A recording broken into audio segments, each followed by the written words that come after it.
When my son left for university, I figured I had a good few years before I'd have to meet someone he was dating and pretend to be impressed. But just 2 months in, he came home for the weekend and brought along Olivia. Olivia was nothing like the kind of person I had pictured for my son. She was petite, with wild curls that looked like they had been styled by the wind, and she said, like, more times than I thought humanly possible.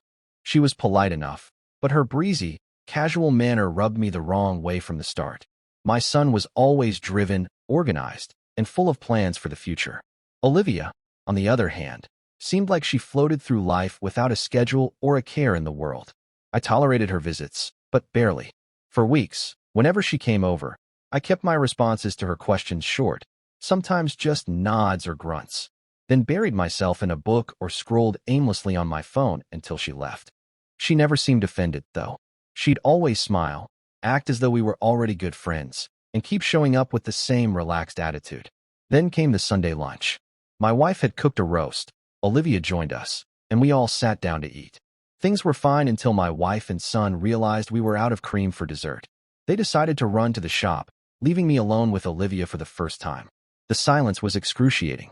I stared at my phone, pretending to read something important, while Olivia sat across from me, fiddling with her bracelet. Finally, she cleared her throat and asked, "Do you like gin?" I looked up, caught off guard, and nodded. Her whole face lit up. "I actually brought a bottle my uncle gave me. It's supposed to be amazing. Want to try it?" I'm not sure why, but I got up and said yes. At first, it was just as awkward as before, two people sipping in silence. Then she started telling me about the time she tried to impress my son by taking him kayaking, only to tip over in the middle of the lake while he laughed so hard he nearly fell in himself. I couldn't help but laugh too. I told her about the time I tried to impress my wife by entering a dance-off, only to slip, crash into the DJ table, and break his laptop. One drink turned into two. Two turned into, well, more than I could keep track of.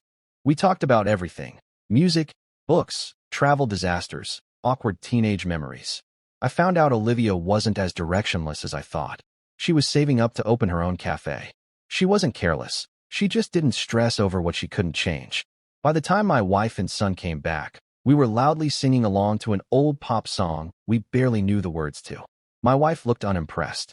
My son just shook his head, amused.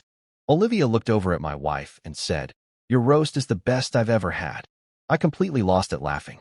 That afternoon changed everything. I went from merely putting up with Olivia to genuinely liking her. Now, she feels like part of the family. I still can't explain exactly how it happened, but somewhere between the gin, the laughter, and the ridiculous stories, she won me over. And I'm glad she did.